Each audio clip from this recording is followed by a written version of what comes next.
নমস্কাৰ। প্ৰতিজন মানুহে পৃথিৱীৰ প্ৰতিটো বস্তুৰ প্ৰতি থকা দয়াশীলতাৰ দ্বাৰা সৌন্দৰ্য আৰু সমন্বয় গঢ়াত অৰিহণা যোগাব পাৰে। হয়, এই দয়াশীলতাৰ আন এক নাম ভালপোৱাও হ'ব পাৰে। সম্বন্ধৰ মধুৰতাৰ বাবে ভালপোৱাৰ কি প্ৰয়োজন তাৰ বিষয়ে আমি মোৰ আগৰ ভিডিঅ'টোত আলোচনা কৰিছিলোঁ। সকলোৱে সঁহাৰি জনাইছিল, তাৰ বাবে অশেষ ধন্যবাদ। এতিয়া তাৰ সমান্তৰালভাৱে নিৰন্তৰতা অব্যাহত ৰাখি মই এই ভিডিঅ'টো আগবঢ়াব বিচাৰিছোঁ। ইয়াত আমি আলোচনা কৰিম ভালপোৱা কি, প্ৰকৃতিৰ প্ৰতি ভালপোৱা, মানুহৰ প্ৰতি ভালপোৱা, বস্তুৰ প্ৰতি ভালপোৱা, এই ভালপোৱাবোৰ একচুৱেলি কি সেই বিষয়ে আলোচনা কৰিম, যিয়ে আপোনাৰ জীৱনৰ মধুৰতাত বা মোমেণ্টবিলাক জীয়াত অলপ হ'লেও সহায়ক হ'ব। আপোনাৰ বহুমূলীয়া সময়খিনি নিশ্চয়কৈ অথলাই নাযায়। ভিডিঅ'টো শেষলৈ চাই থাকিব। আহক ভিডিঅ'টো আৰম্ভ কৰোঁ।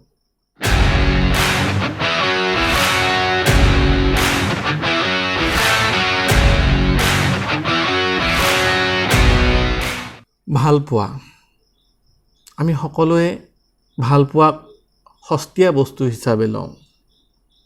আচলতে ভালপোৱা সস্তীয়াও নহয়, বহুত বেছি টান কথাও নহয়। ই এক সৰলতাৰ প্ৰতীক। সৰলভাৱে প্ৰাকৃতিকভাৱে জীয়াবলৈ ভালপোৱাৰ অতি প্ৰয়োজন। এজন ল'ৰাই এজনী ছোৱালীক প্ৰপ'জ কৰা বা একচেপ্ট কৰা, বা এজনী ছোৱালী ল'ৰাক প্ৰপ'জ কৰা একচেপ্ট কৰাই কেৱল ভালপোৱা নহয়, এইটো এটা প্ৰয়োজনো হ'ব পাৰে। কিন্তু ভালপোৱা হ'ল য'ত বিশ্বাস আৰু যত্ন অটুট থাকে।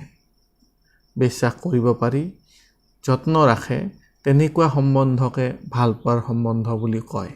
ভালপোৱা বহু প্ৰকাৰৰ থাকে, কিন্তু তাৰে ভিতৰত আমি 4 প্ৰকাৰৰ ভালপোৱা আমি ইয়াত আলোচনা কৰিম। প্ৰথমবিধ হ'ল দৈনন্দিন ভালপোৱা, দ্বিতীয়বিধ নিৰাময়ক ভালপোৱা, তৃতীয়বিধ চৰ্তবিহীন ভালপোৱা, আৰু চতুৰ্থবিধ ঐকিক ভালপোৱা।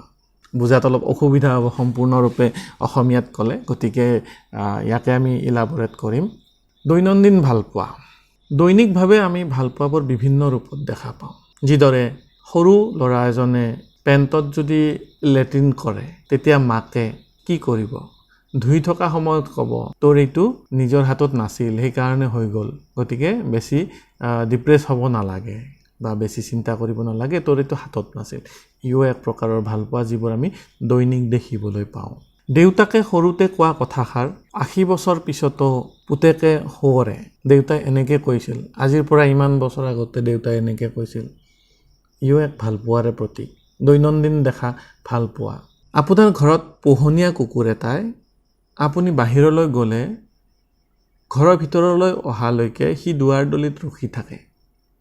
বহু ক্ষেত্ৰত দেখিবলৈ পাইছে। ইও এক জন্তুটোৰ প্ৰতি থকা ভালপোৱা।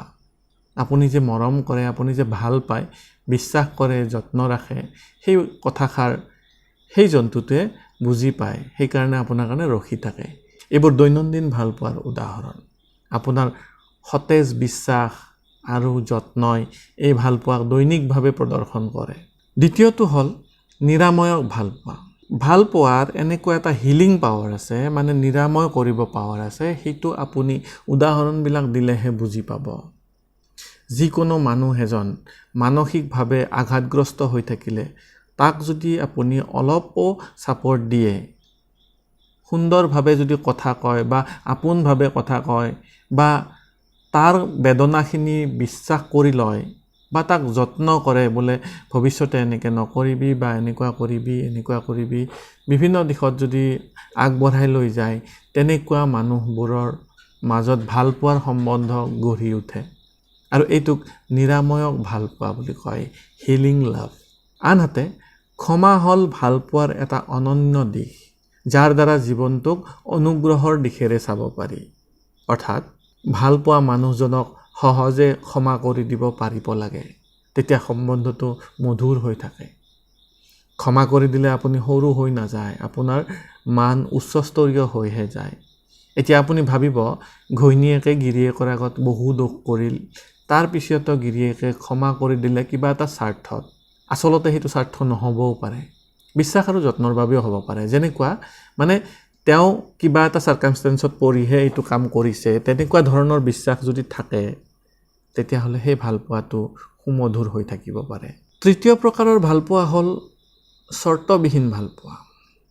আমাৰ দৈনন্দিন আজিকালি যিবোৰ ভালপোৱা দেখোঁ সকলোতে চৰ্ত থাকে। এই চৰ্ত বোলে সম্বন্ধবোৰ বিৰূপ কৰিবও পাৰে। চৰ্তবিহীনভাৱে ভাল পালে আপোনাৰ এটা লক্ষণ দেখা দিয়ে, সেইটো হ'ল সমৰ্পণ।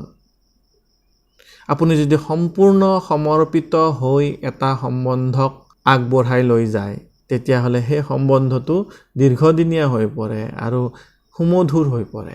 সম্পূৰ্ণ সমৰ্পণ নাথাকিলে ভালপোৱা হ'ব নোৱাৰে। চতুৰ্থটো হ'ল ঐকিক ভালপোৱা, মানে ওৱাননেছ। এইটো আমি এটা অৰ্থত ক'ব গ'লে I am just another you, মানে মই যেনেকুৱা আপুনিও সেনেকুৱা, মেলটো যেনেকুৱা ফিমেলটো সেনেকুৱা, সকলোৰে এটা মন আছে, সকলোৱে পৰমাত্মাৰ এটা অংশ। গতিকে মোক যিটো ব্যৱহাৰ কৰিলে মই বেয়া পাওঁ সেইটো ব্যৱহাৰ আনক কৰিলেও আনে বেয়া পাব। এই ভাৱটো থাকিলে, ওৱাননেছৰ ভাৱ এটা থাকিলে বা সম্বন্ধবোৰক যদি আমি ঐকিকভাৱে চাব যাওঁ তেতিয়া আমাৰ সম্বন্ধবোৰ মধুৰ হৈ পৰে। এতিয়া যিকোনো প্ৰাণী এটাত যদি আপুনিয়ে তাত বসবাস কৰি আছে, আপুনিয়ে তাৰ ভিতৰত আছে বুলি ভাবি লয় তেতিয়াহ'লে সেই প্ৰাণীটোৰ অন্যায় কৰিব নোৱাৰে। আপুনি যদি গছডালতো নিজেই আছে বা গছডালতো আপোনাৰ নিচিনাই আত্মা এটা আছে, এনেকুৱা যদি ঐকিক ভাৱ থাকে, ওৱাননেছ থাকে, তেতিয়া আপুনি গছডালৰো অন্যায় কৰিব নোৱাৰে, পৃথিৱীৰো অন্যায় কৰিব নোৱাৰে। আৰু অন্যায় কৰিব নোৱাৰা মানে আপোনাৰ ওপৰত সেই প্ৰাণীটোৰ বা সেই বস্তুটোৰ এটা বিশ্বাস জন্মে আৰু আপুনি যত্ন লোৱাৰ ফলত সেই বিশ্বাসটো অহাৰ ফলত এক সুমধুৰ ভালপোৱা গঠিত হয়। এনেকুৱা ভালপোৱাবোৰৰ দ্বাৰা আমি সুসম্পৰ্ক ৰক্ষা কৰিব পাৰোঁ বা সম্বন্ধৰ মধুৰতাক দীৰ্ঘস্থায়ী কৰি ৰাখিব পাৰোঁ। এতিয়া আমি 4টা ভালপোৱা শিকিলোঁ: দৈনন্দিন ভালপোৱা, নিৰাময়ক ভালপোৱা, চৰ্তবিহীন ভালপোৱা আৰু ঐকিক ভালপোৱা। এই ধৰণৰ ভালপোৱাবোৰৰ দ্বাৰা আমি সমাজত সুন্দৰভাৱে এটা ৰিলেশ্যন গঢ়ি সম্বন্ধবোৰ মধুৰ কৰি নিজৰ জীৱনটোৰ প্ৰতিটো মুহূৰ্ত ভালদৰে জীয়াব পাৰোঁ। গতিকে সম্বন্ধৰ মধুৰতা আৰু সমৃদ্ধিৰ দ্বিতীয়টো কাৰক মিথ্যাবাদী চাবলৈ নাপাহৰিব। অহা খণ্ডত মই মিথ্যাবাদী বা মিছা কথা কিয় কয় সেই বিষয়ে আলোচনা কৰিম।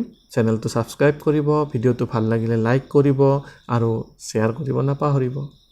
নমস্কাৰ।